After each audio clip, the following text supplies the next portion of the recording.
అసలు చంద్రబాబు నాయుడు గారి పాలనలో రాష్ట్రానికి ఆదాయాలు రావడంలా, రాష్ట్రానికి వచ్చే ఆదాయాలు తగ్గుముఖంలో ఉన్నాయి. పెరుగుదల అనేది మిగతా రాష్ట్రాలతో పోలిస్తే మనం ఎందుకు పెరగడంలా?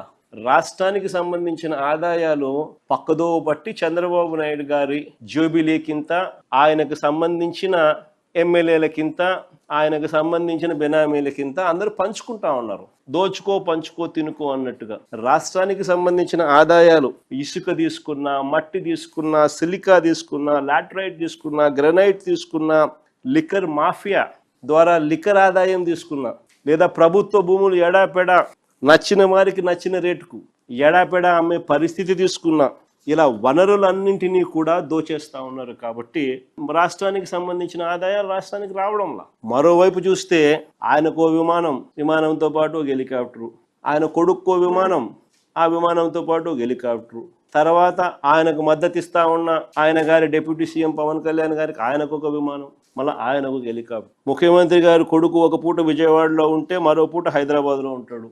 క్రికెట్ మ్యాచ్ కోసం పక్క దేశం వెళ్ళి కొలంబోలో మ్యాచ్ చూస్తాడు రాత్రికి. మరుసటి రోజు ఉదయం మళ్ళీ విజయవాడలో ఉంటాడు. మళ్ళీ ఆ సాయంత్రం విజయవాడ నుంచి ఢిల్లీకి పోతాడు. అంతే ప్రైవేట్ విమానాలే.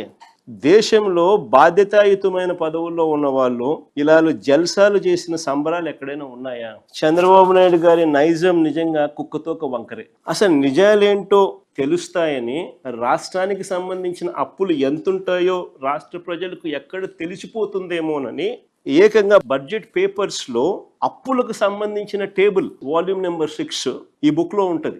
దీనికి సంబంధించిన టేబుల్ పూర్తిగా ఎత్తేసినారు, కనపడదు. చంద్రబాబు నాయుడు గారి హయాంలో వైఎస్ఆర్సీపీ ప్రభుత్వం రాక మునుపు 3,90,247 కోట్లకు చంద్రబాబు నాయుడు గారి హయాంలోనే అప్పులున్నాయి. రాష్ట్ర విభజన తర్వాత అన్ని రకాల అప్పులు చూస్తే రాష్ట్రానికి ఉన్న అప్పులు 1,40,717 కోట్లు. ఈ అప్పు కాస్త చంద్రబాబు నాయుడు గారి దిగిపోయే నాటికి 3,90,217 కోట్లకు ఎగబాకింది. అంటే చంద్రబాబు నాయుడు గారి హయాంలో 2014 నుంచి 19 మధ్య 2,49,350 కోట్లు ఆయన అప్పు చేసినాడు. కంపౌండెడ్ యాన్యువల్ గ్రోత్ రేట్ ఎంత అని చెప్పి చూస్తే 22.63%, 22.63% కంపౌండెడ్ యాన్యువల్ గ్రోత్ రేట్తో ఆయన అప్పు చేశాడు. కాగ లెక్కలు, స్టేట్ గవర్నమెంట్ లెక్కలు, బడ్జెట్ డాక్యుమెంట్స్ లో అన్నింటిలోనూ కూడా క్లియర్ కట్ గా కనిపిస్తా ఉంది. కానీ చంద్రబాబు నాయుడు గారు మాత్రం టేప్ రికార్డర్ ఆన్, గోబెల్స్ ప్రచారం ఆన్.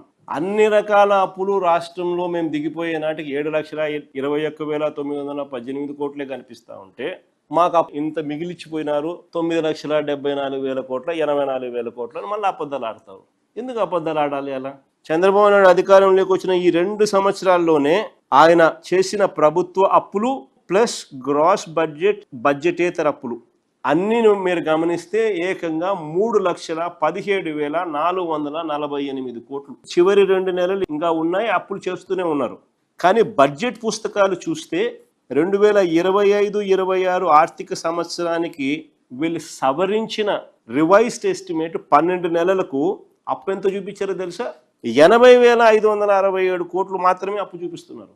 అప్పులు వీళ్ళు పారదర్శకంగా వెల్లడించడం లేదు, ఎక్కడికెక్కడ అడ్జస్ట్ చేస్తున్నారు. పబ్లిక్ అకౌంట్ అంటే ఎంప్లాయీస్కి సంబంధించిన డబ్బును ఇష్టం వచ్చినట్టు ఎడాపెడా వాడేస్తున్నారు. అంతే కదా అని అర్థం. అడ్జస్ట్మెంట్ చేస్తున్నారంటే ఓవైపున ఎంప్లాయీస్కి ఇవ్వాల్సింది ఇవ్వడంలా, 35,000 కోట్లు వాళ్ళకు బకాయిలు, జీతాలు పెంచేది లేదు.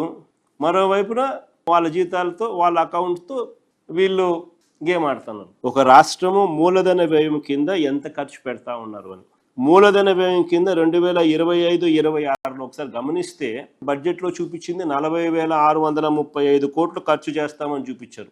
మళ్ళీ రివైజ్డ్ ఎస్టిమేట్లో ఏమో 33,134 కోట్లు 12 నెలల పీరియడ్లో తగ్గించినారు. 10 నెలల కాలానికి వీళ్ళు ఖర్చు పెట్టింది ఎంత అంటే కేవలం 21,675 కోట్లు మాత్రమే. 2024-25లో బడ్జెట్లో 32,712 కోట్లు ఖర్చు పెడతామని చెప్పి రివైజ్డ్ ఎస్టిమేట్లో దాన్ని 24,072 కోట్లకు తగ్గించి చివరికి వాళ్ళు ఎంత ఖర్చు చేసినారు అని అంటే రివైజ్డ్ ఎస్టిమేట్లు 2 నెలల్లో కూడా తప్పుడు నెంబర్లు చెబుతూ అది ఎక్కువ చూపించి చివరికి సంవత్సరం ముగిసేసరికి అకౌంట్ తేలేసరికి కేవలం 16,141 కోట్లు ఖర్చు పెట్టారు. అది 24-25లో. చివరికి 2026-27లో ఏకంగా ఈ ఆర్థిక సంవత్సరంలో 48,097 కోట్లు క్యాపిటల్ ఎక్స్పెండిచర్ ఖర్చు పెడతామని చెప్తున్నారు. తాను సీనియర్నని, సంపద సృష్టిస్తానని, అప్పుల మీద ఆధారపడే పరిస్థితి రాకుండా చేస్తానని కబుర్లు చెప్పాడు. ఇవాళ పరిస్థితి ఏంటి అని అంటే గతంలో ఎప్పుడూ లేని విధంగా అప్పులు చేస్తూ ఉన్నాడు. ఆల్ టైమ్ రికార్డ్స్ అన్ని బద్దలు కొడతా ఉన్నాడు. కానీ ప్రజలకు ఎలాంటి స్కీములు లేవు. ఉన్న స్కీములన్నీ రద్దు. సూపర్ 6లు, సూపర్ 7లు, మోసాలు. ఉన్నదంతా కూడా ఈ చేసిన అప్పంతా కూడా ఎక్కడికి పోతుంది అని అంటే దోచుకో, పంచుకో, తినుకో.